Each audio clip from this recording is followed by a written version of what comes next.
Hello everyone, my name is Lamarr Baxter with AccuPlan Benefit Services. I'd like to thank everyone for joining today's webinar. As usual, we usually provide a lot of content when it comes to education in terms of what your options are with using your self-directed IRA or 401k. Today's topic will be covering crowdfunding with your self-directed IRA or 401k. Our guest speaker today is going to be Mr. Mark Perlmutter. Mark, just kind of give you an idea who Mark is and his background, just give you some information in terms of what he's going to be covering today. Mark is has been a licensed investment professional, entrepreneur, funding strategist for the early stage companies for the last 30 years. In his last company, he's proved the power of affinity marketing by attracting a crowd of 24,000 health advocates to join his site, which has since sold $2 million in related products and grown members to $70,000. His crowdfunding investing network combines with successful crowd building methods, existing security laws to raise money for hundreds of green companies. So a lot of information, and should I say a lot of information as it relates to Mark's background will be covered today as it relates to crowdfunding. So the question is, what is crowdfunding? As of last year, April 2012, part of the J.O.B.S Act, this webinar will be covering a presentation regarding crowdfunding. As part of that J.O.B.S Act, it was a portion of the J.O.B.S Act that basically allowed public solicitation of funds from private investors. Under current S.E.C laws and current restrictions, it's basically prohibited for any group or individual to publicly solicit for funds. So what we're going to be covering today is different aspects of crowdfunding, how it's going to be used in various industries, and how it actually ties into the self-directed IRA or 401k. Going to go ahead and click to our next screen here. Before we get started, I wanted to go ahead and cover our disclaimer. Just to give you an idea, once again, we cover just an educational information. And before I get started, I'm going to go read this disclaimer for you. AccuPlan Benefit Services and its affiliates do not provide any investment advice or endorse any products. All information and materials are for educational purposes only. All parties are encouraged to consult with their attorneys, accountants, consultants, and investment advisors before investing in any type of investment. So once again, the information we're going to be covering is educational information only, and you definitely want to consult with your tax professional, legal professional, as well as a financial professional before you get moving forward to embark upon this aspect of investing. So just kind of give you an idea of how the format is going to go. We're going to go ahead and let Mark start off with his presentation covering crowdfunding. Then we'll have a second portion, which I'll talk about how the self-directed IRA ties into crowdfunding. And then towards the very end, we'll have a Q&A session. We'll basically address some FAQs relative to self-directed IRAs as well as crowdfunding. And then we'll also allow the attendees to send in chat messages relative to the questions they think are applicable to crowdfunding and self-directed IRA to get as many questions answered as possible. We're going to try to wrap this up right at 1 p.m. So if we don't actually answer every question, if everyone sends over, feel free to give myself a call as well as Mark a call. We'll be conveying our contact information on the screen throughout the presentation. If not, give us a call. You can also send us an email. We'll be happy to answer any questions. So without further ado, I'm going to go ahead and pass over the screen to Mark so we can go ahead and get started. Well, hello. Can you hear me? I can hear you clearly. Great. Okay, I now see a control screen. So I'm going to select Show My Screen. I suppose that's the next step. And I hope you're looking at an opening screen on a PowerPoint that says Crowdfunding and Self-Directed IRAs. Okay, we're good to go. Okay, so thank you, first of all, Lamarr and AccuPlan, for inviting me to give a talk. I always enjoy talking about this subject. It's close to my heart because I believe it's the democratization of the investment world, and Lord knows we need that. So now you know my opinion, my personal opinion. I don't mind sharing them. But today I'd like to talk about crowdfunding laws that are being proposed, as well as the current crowdfunding, which is allowed under the rewards-based type of crowdfunding. So the first point here is I think there's a natural marriage between self-directed IRAs and 401ks and crowdfunding. We'll get into that a little bit. I'm going to advance the slide. Let's see how I do that. So there must be a new feature. For some reason it's not. Okay, right down there. Okay. So now I'm trying to advance. Sorry. Okay, here we go. Today's objectives for this talk, I'd like to discuss the two types of crowdfunding, which are rewards-based, which includes donations and pre-sales, and then equity. And equity includes debt or any sort of investment with an expectation of return. And then the big question is, why should you care? So I'll try to answer that as well in my talk. First of all, the two types of crowdfunding. We have on the left rewards-based. That includes many sites. You'll see the lower, all the logos in the lower part of the chart. But basically, they have one thing in common. You're not expecting money back. You might get a T-shirt. You might get dinner with a film producer. You might get a 3D printer.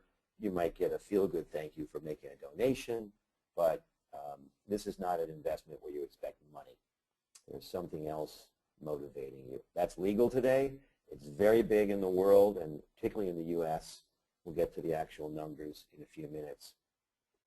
Just to give you an idea of the type of projects that get funded in this reward-based type of crowdfunding, it's usually a film, or it could be a 3D printer that a group has an idea to build, and they'd like to get some pre-sales to prove that it's worth building because they want to make sure they're going to get somebody to buy it at the end, so they usually give it at a discount. People get to be in on the earliest round of the product. Pebble Watch was an example that raised about $10 million, over $10 million in a month on Kickstarter. And this was a watch that talks to your phone in your pocket and tells you who's emailing and who's calling. So on the right side of our chart is something called investment-based crowdfunding. And this is where you're actually giving some money with an expectation that you'll get something back in the way of profit, either interest, or it could be an increase in value of securities, of stock, or a revenue share, or a blend of all of those, or it could be options with debt, convertible notes, anything at all which is expected to be profitable to you financially. And that's all governed by the new law called the J.O.B.S Act. And particularly, there are 6 titles in the J.O.B.S Act. It's not important to know about the other 4. Titles 2 and Title 3 we'll be talking about today. Crowdfunding is Title 3. And so the real big deal with crowdfunding is that anyone who needs money for a project can use social media to ask for money from friends as well as strangers, and that's the big change. Right now, under the current laws, as Lamarr alluded to, it's tightly controlled who you're allowed to ask for investment money. And the current laws restrict it to people you know. You can only ask people you know unless you do a fully registered public offering. And we'll talk about that a little bit later, but basic breakthrough that crowdfunding laws will allow, the J.O.B.S Act crowdfunding laws will allow you to use social media to reach out beyond just your friends. You can go to your friends of friends. You can go to friends of friends of friends of friends. And you can even reach out to strangers. Now this has resulted in an unbelievable landslide of money being shared between people, or some cases given. That's 2.8 billion with a B. That's not a typo. So that was last year, 2012. Here's the growth curve from 2009, 10, 11, and 12. I don't have 13's numbers yet. I guess this chart was done before we got the 13 numbers. But you can see that the growth has been tremendous year after year. And so that's why you might be interested now, just because there's a lot of activity, there's a lot of opportunity either to participate on either side of the transaction. Either you could support a project or a product that you believe would be worthwhile and get a reward for it, or when the new law changes, you'll be able to make an investment and possibly participate in profit from that new product or service. So the benefits that a crowd brings to a product is that they very much like promising products and entrepreneurs, and they become evangelists. And they're an excellent, inexpensive focus group, much cheaper than hiring some survey people to go out and stand on the streets and take surveys, or to bring in people to a room and see which website they like better, or which product they'll buy, or what price point they like. Online is a fantastic way to get feedback from potential users. And if they'll contribute some money in a rewards-based crowdfunding, that's an excellent indicator that they're seriously interested in buying the product. The other value the benefits of the crowd bring is that the crowds usually join with others of shared values, and this creates a viral capacity where people are sharing something that they heard about with other people. And that virality is really what powers crowdfunding, whether it be a donation or even an equity-based crowdfunding. And of course, the idea that the crowd can pledge small amounts quickly online, but when you have thousands of people pledging small amounts, you can have a significant number of dollars. So just to recap, right now in the U.S., only rewards-based crowdfunding is legal. But overseas, both rewards and equity-based crowdfunding are legal. So we do have experience in other countries. Now, in the U.S., the thing that started the equity crowdfunding was a petition placed by Paul Spinrad, who lives in the Bay Area. He's actually a former editor for Make magazine, and before that, Wired magazine. So he's ahead of the curve in his business activities and his journalism. And he posted on the S.E.C. website a petition requesting crowdfunding be allowed with a special law. And it moved pretty quickly. It got a lot of viral support, as you might imagine, from the crowd. And in summer of 2011, Congressman Patrick McHenry, a Republican from North Carolina, authored the bill. And this bill was passed with almost unanimous vote of both Republicans and Democrats, which is really remarkable given the political polarization we've seen in our country the last couple of years. So this passed, and a year later, April 5th, 2012, as Lamarr pointed, President Obama signed this bill into law, which again was passed almost unanimously. And this is in the Rose Garden in front of the White House, and I know the person to Obama's left hand, that's Amy. She's an author about a book called Local Investing, and she'll be speaking in a summit coming up that I can tell you about later. So the law's passed, but there are rules to be written by the S.E.C., and those aren't in place yet. So we're still waiting. Now, in June, a very famous venture capitalist from New York City, Fred Wilson, he predicted, and he got a lot of press coverage over this, a lot of pushback from his other VC brethren, he predicted that crowdfunding will unleash $300 billion to entrepreneurs from the general public. So this is a pretty exciting prediction by a very successful venture capitalist. So is the Jobs Act a game changer? Is the law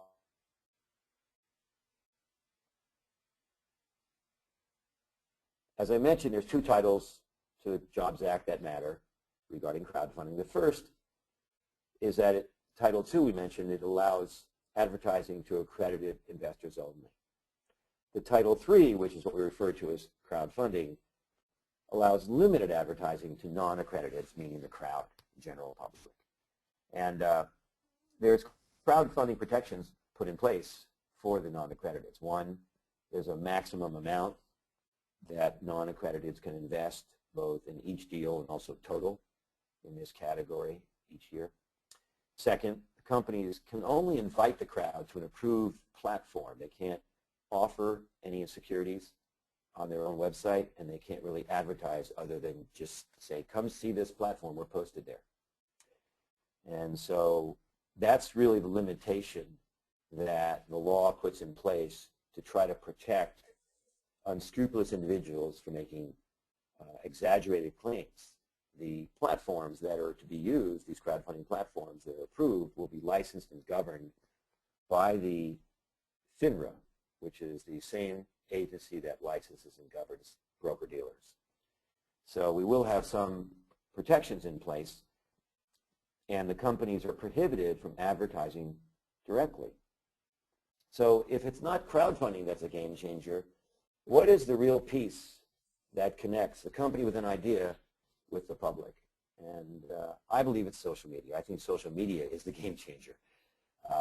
When you have millions and millions of people using social media daily, and if an idea catches their attention, they can pass it to friends with one click of a button, and those friends can pass it to their friends with one click of a button. It's a very powerful, scalable way to get a message out. So This chart is quite old. It shows Facebook at 500 million, at about 600 million, but you know it's past 1 billion today. So this is about a year and a half old, so I don't have the latest, but it definitely gives you a flavor of the growth of these social media platforms with people connecting with people, sharing ideas with people they know and they have shared values with. So recently we've seen funding on social media, both in Europe where it's legal and in the U.S. under the current laws. And here's an example of some of the companies doing this and the dollars that they've been raising. The way in which this is done now in the U.S. is that accredited investors have to register on the platform, and then they're communicated to in a private forum.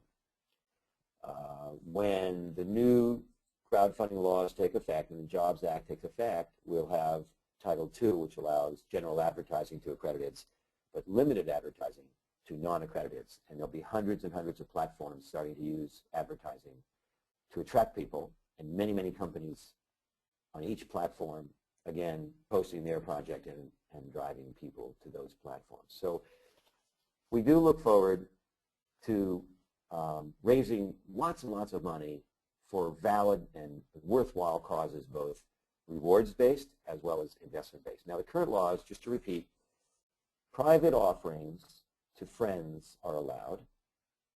Another method would be for a company to get a permit and do their own offering to the public, and that's called a direct public offering. The third way is that the investment bank gets the permit for the company and they do an initial public offering to the public. So these are the current laws, either a private offering to friends only, no advertising allowed, or a public offering either done by the company or by an investment bank on behalf of the company. Now the new laws, when they're final, the crowdfund laws will allow you to drive traffic to a platform. And when I say traffic, that means the general public.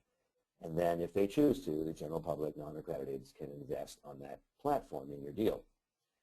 The other law is advertising to accrediteds directly, and that will be allowed, but you have to certify that the people are accredited before you take their money. And so those are the two forms, those two big changes in the Jobs Act. Now, the real message here is that companies can already advertise a direct public offering to non-accrediteds. Under existing laws, companies are allowed to get a permit either from the state or from the federal government, and then they can advertise on social media. And since social media has grown so pervasive, this will become the way in which many companies will choose to raise capital rather than going through broker-dealer and through the stock market. Once again, to revisit this issue, the key piece here is that non-accredited investors, the general public, can be advertised to and they can invest. And that is killer. That's the killer app. The social media is what makes it feasible to reach out and touch many, many non-accrediteds who will either know you or know someone that knows you or know someone that knows someone that knows someone that knows you. So the social credibility, the shared values of a social media network is what will allow direct public offerings to become successful. A company example would be Ben & Jerry's. They offered a direct public offering to their customers in Vermont before they did their IPO in New York later on. And the people that invested in Vermont made a really good profit when their shares became publicly traded in New York. So the 5 steps to get growth capital from the public, if the public loves the company, is really to build a crowd and nurture that relationship. And one of the best ways to nurture that relationship of trust and interest in a company by the crowd is to report continuous business progress. And so a private company could reach out and touch all of its customers and say, would you like to follow us on our website? We want to let you know what's going on, or on our Facebook page or on our LinkedIn page. And then we'll give you updates about our business progress. And then hopefully that company could get some third-party credibility in the form of press coverage. And they could put that on their website and point to that article. Again, building trust and confidence in their company. Eventually, they could go get a permit, and they can start selling shares on social media.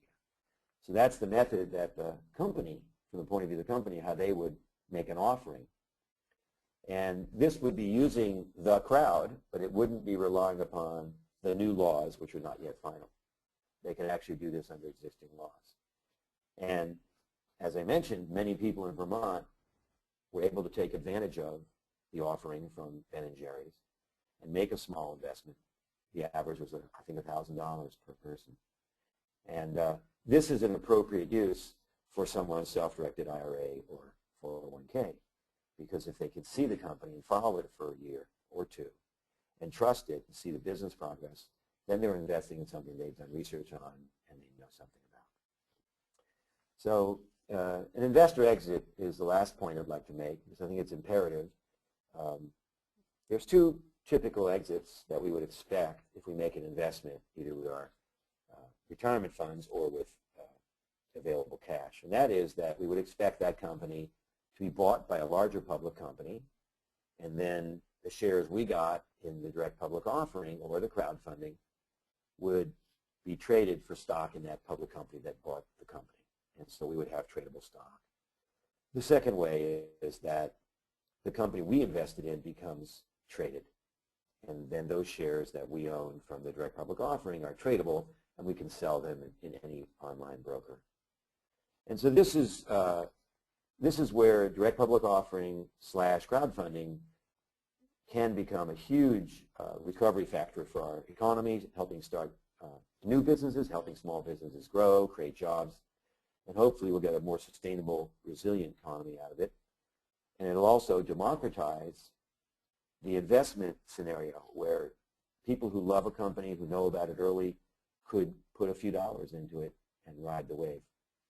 So that's the end of my formal comments, and I'll wait till the question and answer session after Lamarr's talk, and if anyone has any questions, I'm happy to reply to those. Thank you. Okay, great presentation, Mark. Hope everyone got a lot out of that. We're definitely going to be covering some more information on crowdfunding during the Q&A session. I think more the questions that are going to be presented are going to be applicable to what some of you guys are looking to use crowdfunding for as it relates to raising capital for various investment ventures that you'll be taking on. So what I'm going to go ahead and do, just kind of give you an idea, we're going to go over and talk about the self-directed IRA at this point and how that actually ties into the crowdfunding portion. What we'll be covering is more or less the different investment of just the basics. For those of you actually who are aware of crowdfunding as well as self-directed IRAs, if you have any additional questions beyond what we're going to be covering today, feel free to give us a call. Today is pretty much a summary. We're pretty much focusing on crowdfunding and then really talking about how the self-directed IRA ties into this. For those who actually have attended the webinar today late, we'll be recording this webinar and be sending out a recording link within the next 24 to 48 hours. So you will be getting a playback link within, say, 24 to 48 hours to go back and play at your leisure, as well as to share with others who may be interested in this subject. For those, once again, who joined late, I'm going to cover our disclaimer. AccuPlan Benefit Services and its affiliates do not provide any investment advice or endorse any products.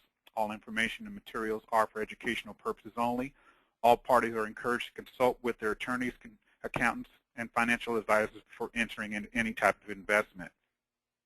So pretty much what we're going to be talking about real quickly is what is a self-directed IRA. This is an investment vehicle that was allowed as part of the ERISA Act back in 1974, basically allowing you to use your retirement funds, whether it be self-directed funds from an IRA or 401k, to make what's called alternative investments.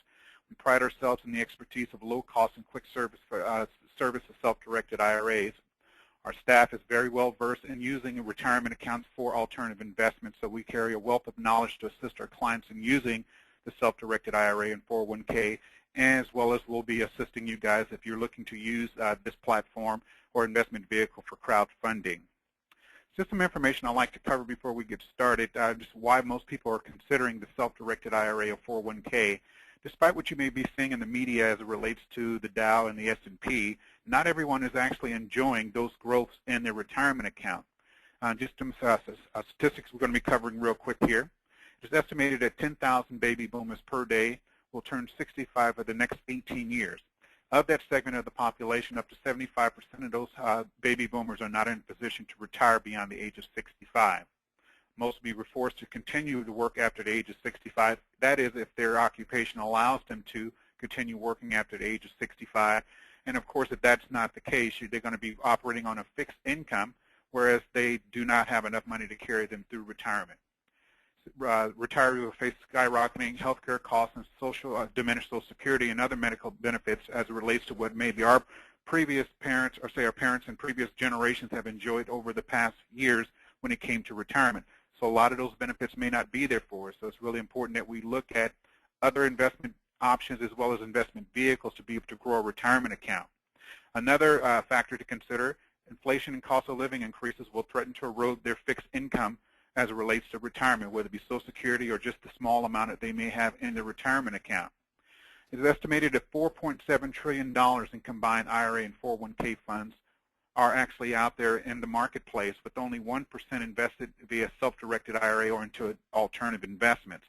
So crowdfunding is going to play a critical role in terms of opening up realms when it comes to alternative investments and having a platform to be able to go out and invest your funds into something that's actually going to grow your retirement account. Of course, that would include something tangible, whether it be real estate or investing in a business, but you have a lot of different options that are currently available to you using the self-directed IRA. Crowdfunding just really is going to open up the door even wider to allow you to be able to make those investments. Up to 90% of the population is unaware that a self-directed IRA exists. As I mentioned earlier, that this is something that was passed back in 1974 as part of the ERISA Act. Of this 90%, your attorney or accountant may not know as well as that this investment vehicle exists. And that would include some of your financial planners as well as advisors and other financial professionals that basically is not well versed in this portion of the IRS tax code, which is IRS 4975. Your current custodian may not offer a truly self-directed IRA, so it's really important that once you're conversing with your financial planner advisor is to not be misled in terms of assuming that you have a self-directed IRA. Their definition of a self-directed IRA, meaning that they may have 15 to 20 investment options, that within that 15 to 20 options that you may have available, you have the choice to make investment within that pool of 15 to 20 options. With a true self-directed IRA, your only limitations are life insurance and collectibles. So anything outside of those two restrictions, the sky's the limit in terms of using a self-directed plan to grow your retirement account. Diversification is key. So it's nothing against the traditional investments as Wall Street or the stock market. It's just really important that you are really truly diversifying your investment portfolio. And once again, being able to use crowdfunding and some of the investment options that will be coming available through crowdfunding will give you the ability to truly diversify your retirement account. Once again, over $4.7 trillion in IRA assets. Most of those funds are actually invested in Wall Street and traditional investments. The majority of those funds are invested in mutual funds and other traditional investments that are basically promoted by some of your current traditional custodians. The question usually comes up, well, if this has been around since 1974, why are we steered towards a limited amount of investment options? Well, that has a lot to do with your plan agreement. So if Charles Schwab, for example, wanted to get in the business of self-directed IRAs, they could actually modify or change their plan agreement to allow for your actual plan to cover and hold those types of assets within your retirement plan. But to kind of give you an example of the reason that they will not go that route, you would compare, say, a Charles Schwab and a self-directed custodian such as AccuPlan to, say, a Macy's and a Walmart. You know, you have your high-end or your specialty areas in terms of what those companies will actually cover, and it's the reason why they will not venture out to another realm to cover such a broad area when it comes to certain clients and what their needs may be. Lastly, less than 1% is invested in alternative investment assets. So once again, it's really important that you look at this number. That's a very small number, 1%. That is a number that needs to grow in order for most of us to be able to sustain through our retirement years. Our motto in the self-directed IRA industry is invest in what you know and understand. Here's some information here, just some of the examples of investment transactions that have usually crossed my desk. I would say within the Northern California area as a whole are the more popular investment classes that most of our clients are taking advantage of using a self-directed plan. Real estate will basically encompass whether it be single-family residence, commercial property, land, as well as international property. Something you want to basically be aware of. If you're looking to invest in real estate in another country, you definitely want to consult with a legal professional who's aware of the rules and the laws in those countries to make sure that there's no conflicts with the rules and laws here in the U.S. Precious metals is another option that was pretty hot up until 2010. It's kind of flattened off, but could possibly take off depending on what the next crisis may face our country as well as our monetary policy. Private notes and loans could also tie into real estate. Private notes and loans would also encompass whether it be lending money secured by real estate, personal property, or you can actually secure it by a UCC1. Up until about a year ago, we were allowing, as well as other custodians were allowing for unsecured loans, but based on some pending litigation with some other custodians, we're kind of refraining from allowing unsecured loans when it comes to a self-directed plan. However, if you are establishing a self-directed plan and using it via what we call a checkbook LLC, that is an option that you have available to you if you were looking to lend money unsecured. But as it relates to lending directly from your IRA account, those are some restrictions that are in place right now. Hopefully they're temporary until we find out what's going to happen as it relates to some of the pending litigation. Private companies, and this is where, once again, we talk about the crowdfunding. There's going to be a huge influx of cash coming off the sidelines as it relates to crowdfunding, and those funds being available to smaller investors or smaller investor groups to be able to use that platform to be able to raise capital. As I mentioned, self-directed funds will play a critical and pivotal role as it relates to raising capital in the crowdfunding forum. These are just some of the investments that you can take advantage of, and like I said, the only limitations that you have is life insurance and collectibles. These are some of the investment classes that I've seen that have been pretty popular over the last 5 years that I've been in the industry. And once again, as you see in the highlighted area at the very bottom right of the screen, you have private placements / crowdfunding.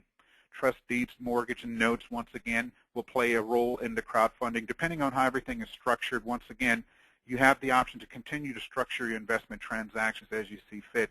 Once again, it's just basically going to allow you to be able to access and publicly solicit funds through the crowdfunding portal to be able to raise capital.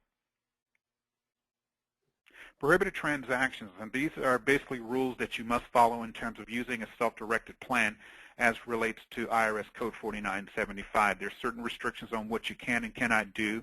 As I mentioned briefly, one of the restrictions in terms of investment classes would be life insurance and collectibles.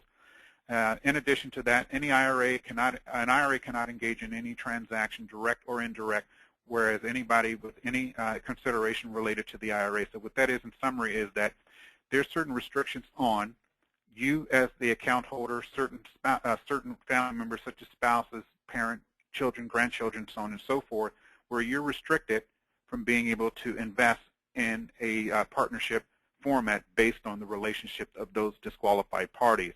And we'll talk about who those disqualified parties are in more detail in the next slide. Some examples of prohibited transactions are between a disqualified person, once again, will be those members or other parties who are just considered quote-unquote disqualified persons and the IRA. And that would include selling and exchanging or leasing property, lending money or extending credit, furnishing goods and services, and so on and so forth. The two key points with a self-directed IRA or 401k is basically no self-dealing. So you want to make sure there's no self-dealing and no personal use going on as it relates to how you use those funds in an investment scenario. So as I mentioned, disqualified persons will basically cover the following. It would be you and your spouse, parents and grandparents, children and grandchildren, and when we talk about ascendants and descendants, that includes their spouses. So for example, the question may come up, well, I know I can't lend to my mother. Could I actually lend to my father-in-law?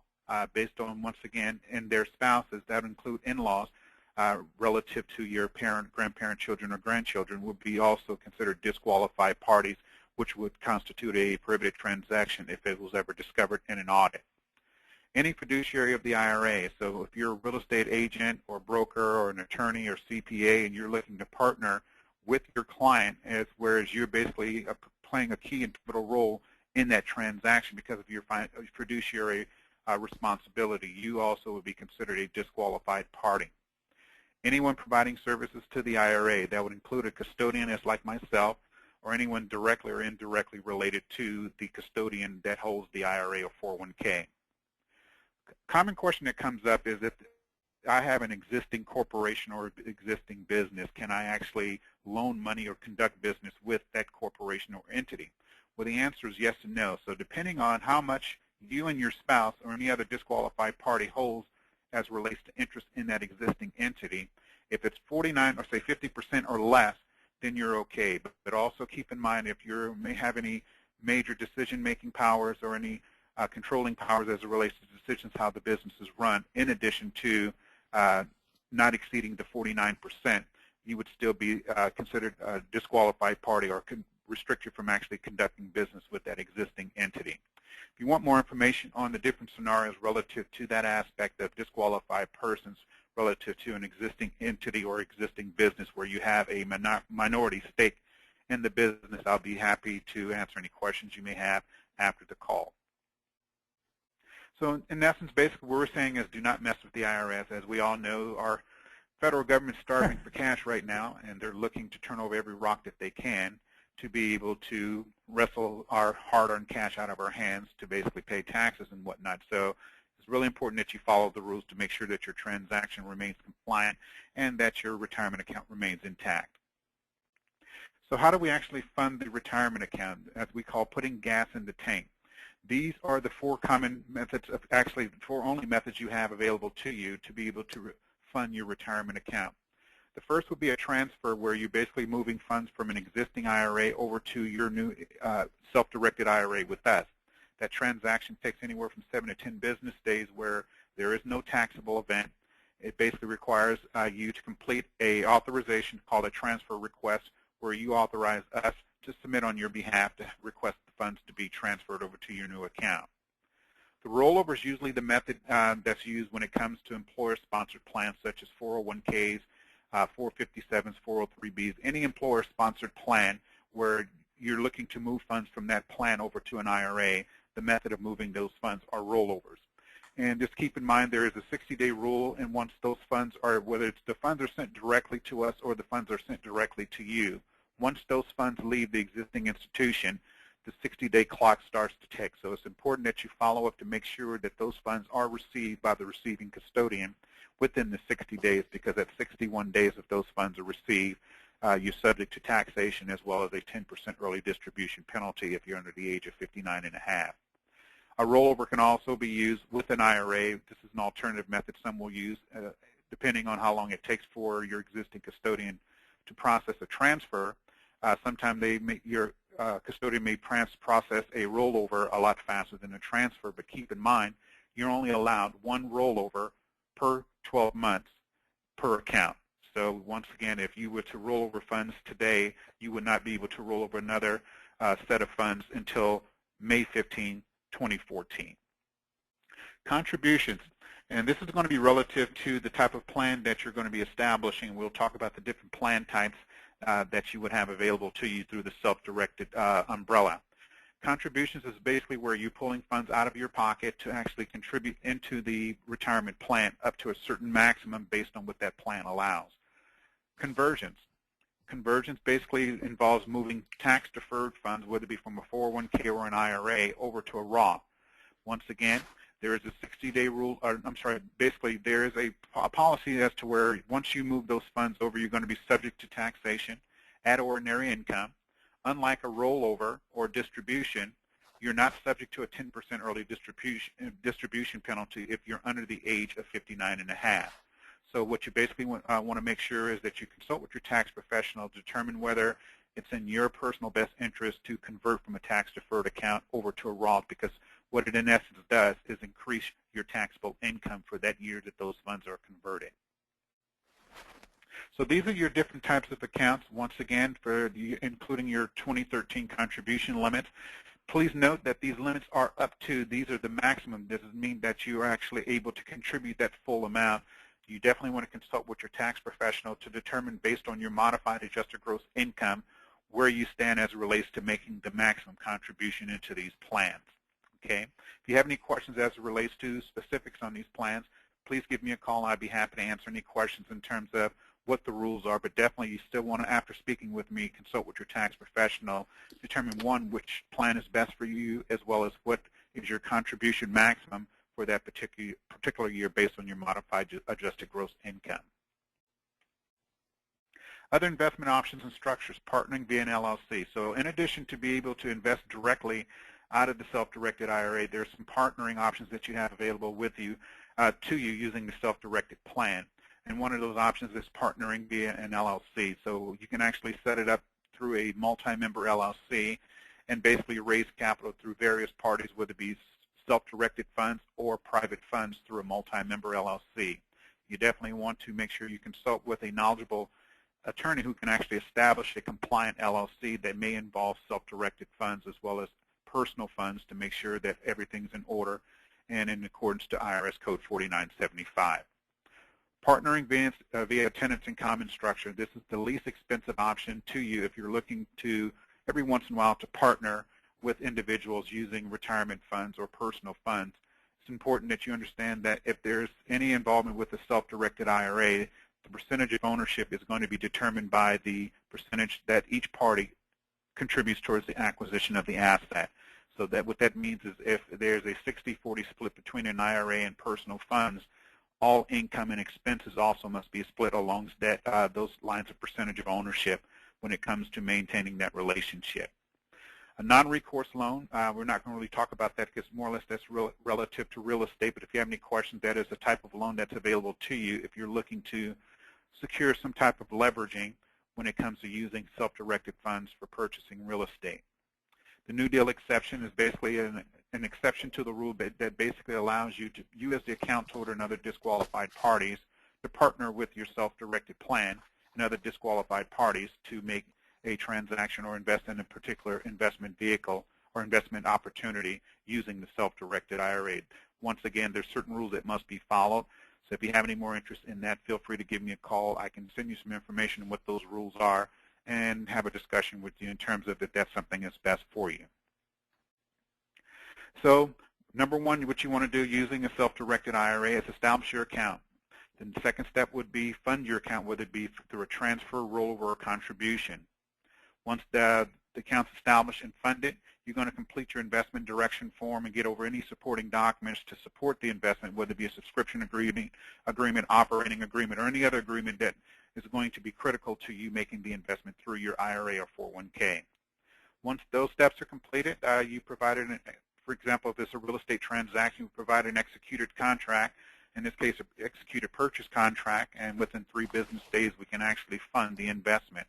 So keep in mind, once again, it's very important to establish the account first and then get the funds actually transferred or rolled over before you enter in the contract.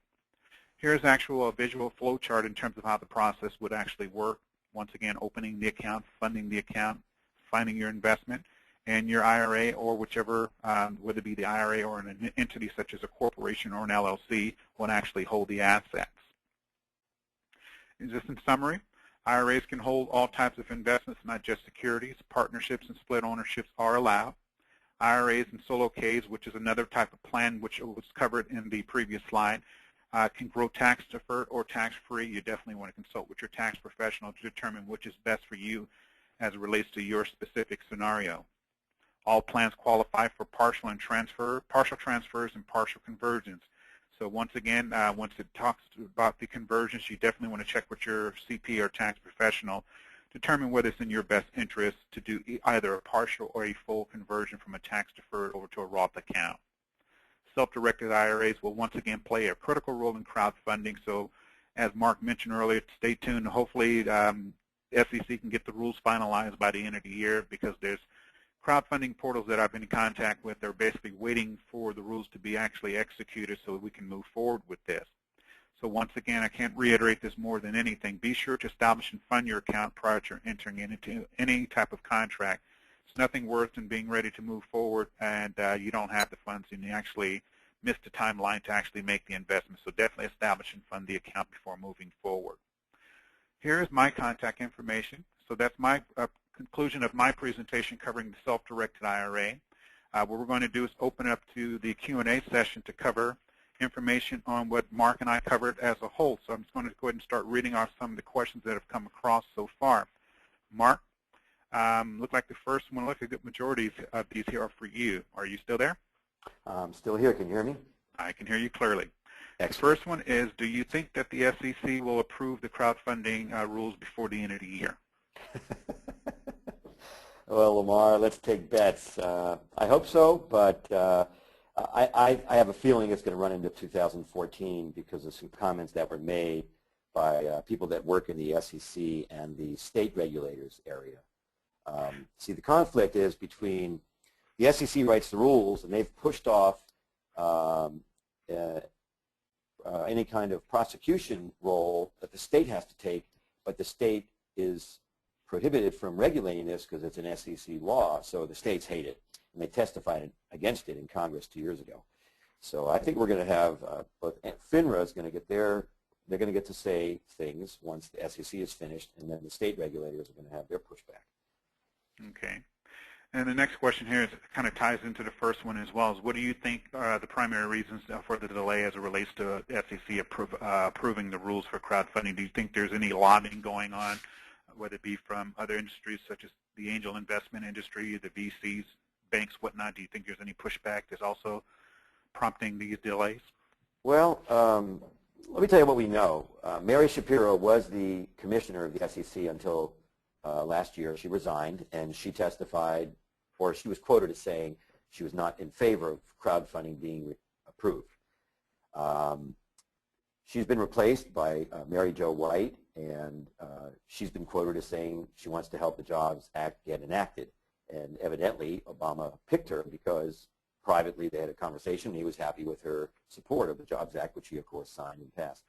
So we do look forward to support from the SEC. Now, I've met with SEC administrators, and I provided them with information from Europe and Asia about the equity crowdfunding experiences. They are showing no major fraud, no major failures, no major losses to the public, which is one of the fears. A lot of the people say, well, you're going to have unscrupulous players going on the web and claiming they're one thing when they're really something else. And of course, we've seen that in real life. We've seen that in mail. We've seen that in phone. We've seen that in person. And of course, we will see more of it on the web. So crowdfunding may or may not accelerate that, but it'll be a small percentage. And people should be allowed, in my opinion, and in many advocates' opinions, and I've talked to retired regulators, ex-regulators, they say that if someone is allowed to go to Las Vegas and put down $1,000 on black, that's a pretty risky, uninformed gamble. Why shouldn't they be allowed to also put down some money on companies that they find either through the web or somehow the web finds them? And so the discussion is really what's the right and the balance of protection between a personal right.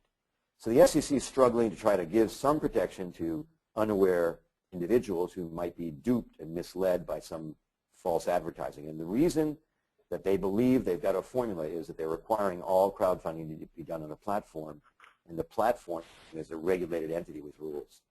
So that's why it's so complicated to get it approved in what's considered by a regulator to be a safe way for the uninformed investor, but allowing informed and other actors who are bona fide to be active and to be interacting together.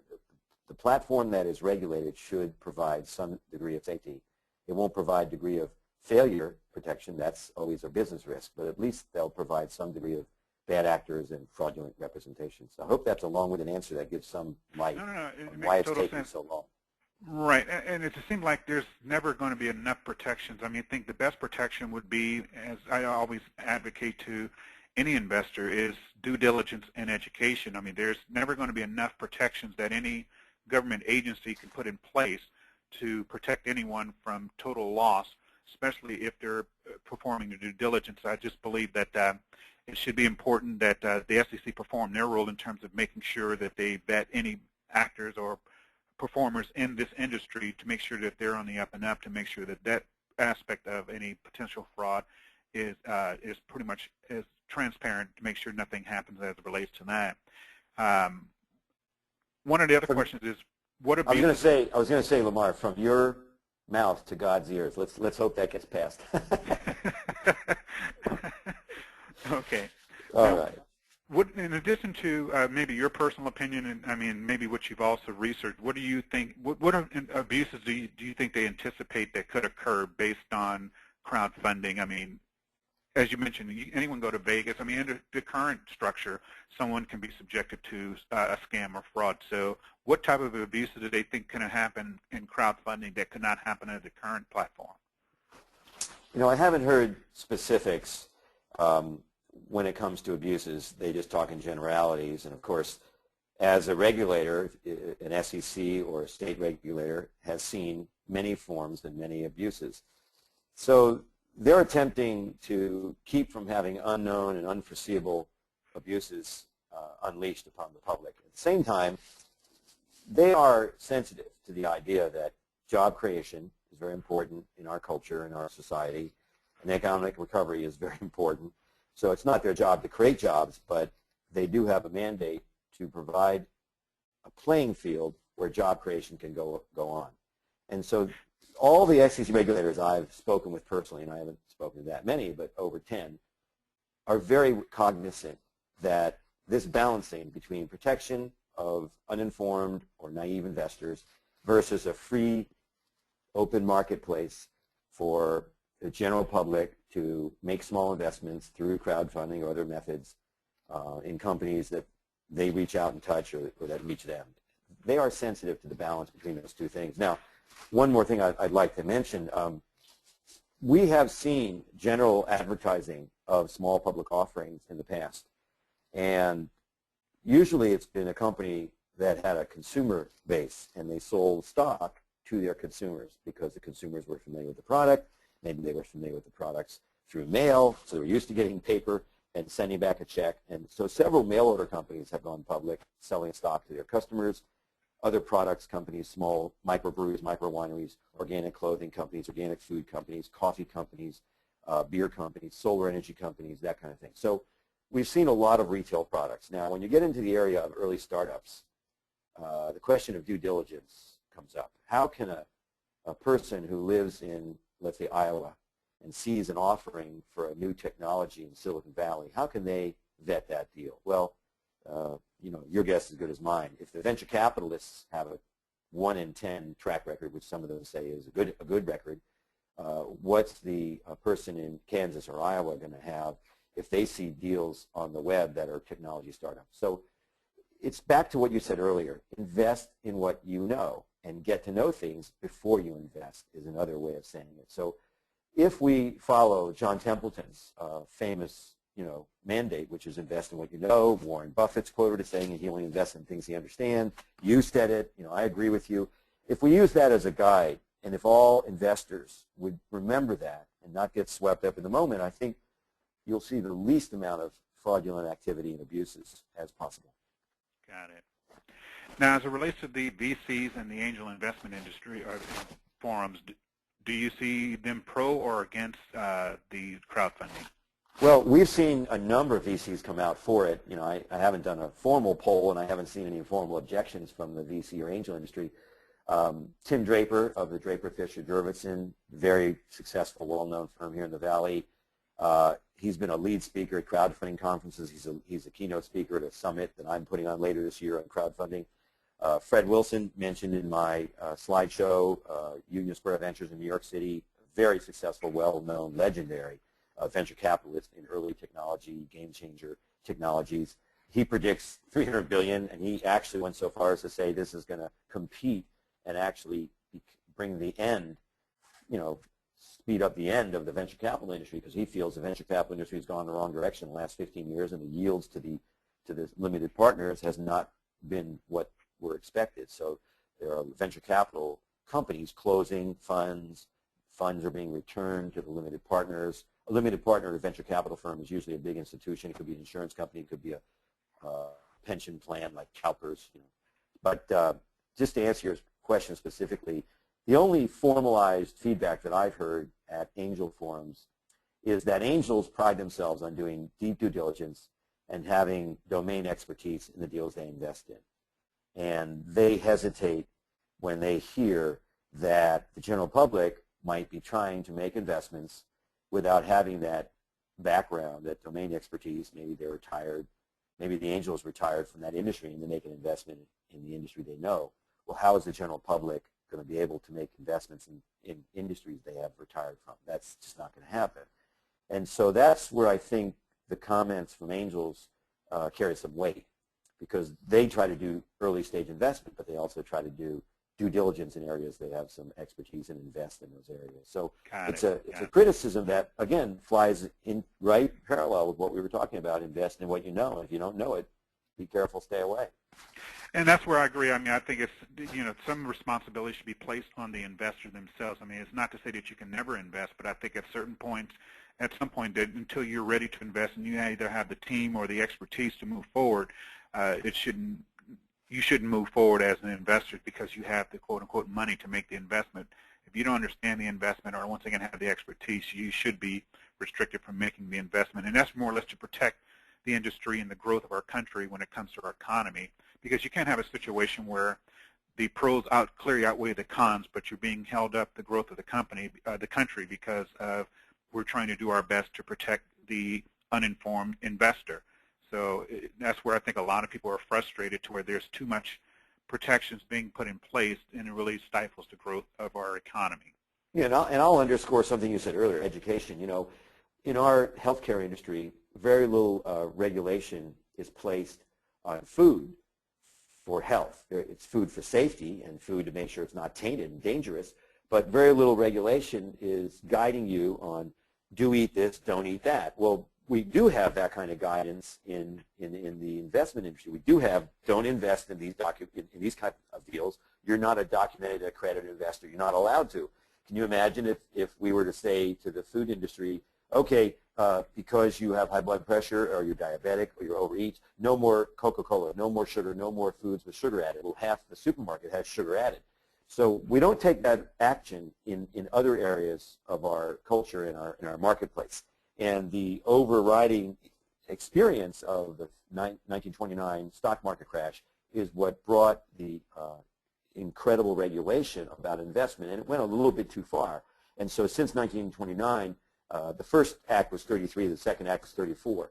So in 1933, 1934, we had these major acts, Securities Acts, and since then, little by little, there's been these exemptions from the Securities Act, which allow for private placements to accredited investors, and now these direct public offering carve-outs that I mentioned earlier in my talk. And now the crowdfunding law is another exemption from the requirements of full registration to allow a little loosening, to allow more people to participate and democratize the investment world. Now, if we use the rule of real estate, something you can see, you can drive over and check it out, or let's say a local restaurant that you eat at, or maybe a product you use.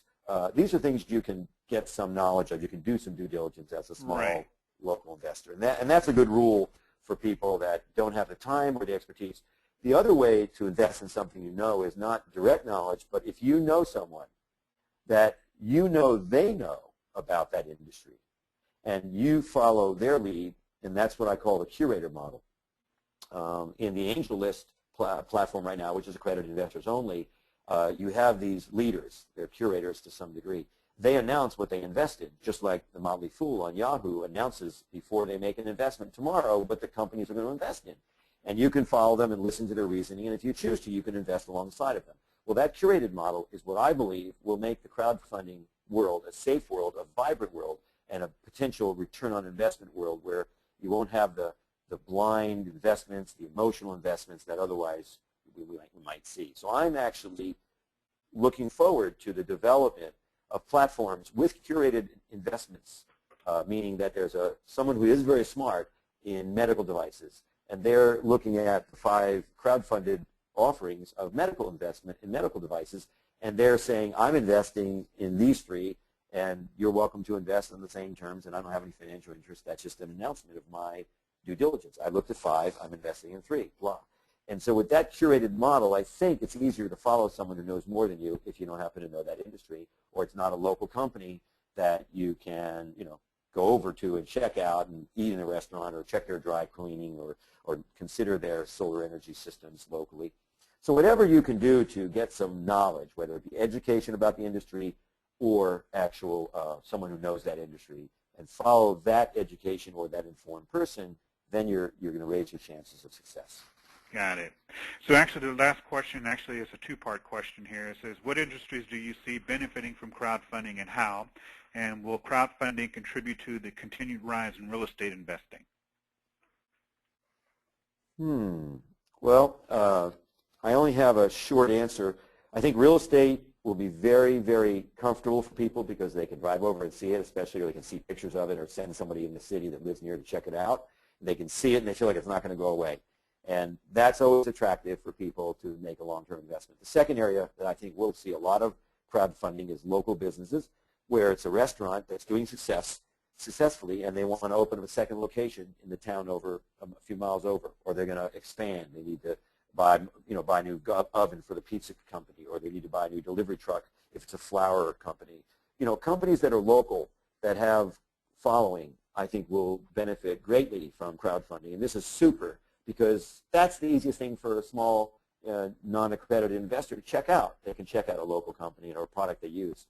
The third place area will be sexy, exciting new ventures. That's for risk takers. That's going to feel like a lottery, or the penny stock market, or any other high-risk, unknown venture in the industry, because there isn't a lot of information on anything that's startup and that's new and that's trying to break into a new market or disrupt an existing company. I mean, it would be like investing in Facebook when it was just at Harvard, talking about going to other colleges, and there was no business model for Facebook yet, but there was this powerful technology and this viral quality to it. And somebody said, "Hey, do you want to invest?" And it's a guy down the hall in us named Mark Zuckerberg in our dorm. There will be a lot of cool new things that are really light the fire of someone's excitement, and they'll take a flyer. But maybe you do that with $100 or $1,000, whatever you can afford to lose. You don't do that with substantial retirement funds. You know what I'm saying? Got it. Well, I think we covered a great deal of information, and hope everyone got a lot of what we both covered, in particular what you covered, because once again, crowdfunding is going to play a critical role in terms of infusion of cash coming off the sidelines to help grow business as well as to grow our economy, and of course to benefit those with self-directed plans to be able to grow their retirement accounts. So I'd like to go ahead and wrap everything up today. I'd like to thank everyone for taking the time to attend today's webinar. As I mentioned earlier, for those who actually attended the webinar late, if you're registered, you're going to be receiving a playback link, and within the next 12 to 24 hours, I'll go ahead and get that out to you guys. And if you have any questions, feel free to give me a call. Here is Mark's slide here. Actually, you can see here at the very right bottom corner of the screen is Mark's email address if you have any questions. Mark, do you want to give them a phone number to contact you as well if they want to get any additional questions answered? Sure. Email is probably better, but I'll give you the phone number. It's 310-594-5003. Okay. And once again, I'd like to thank everyone for attending today's webinar. And Mark, special thanks to you for taking the time to share this excellent information with all of us today. You're very welcome. It was a pleasure. Okay, thank you. Thank you. Bye-bye. Goodbye.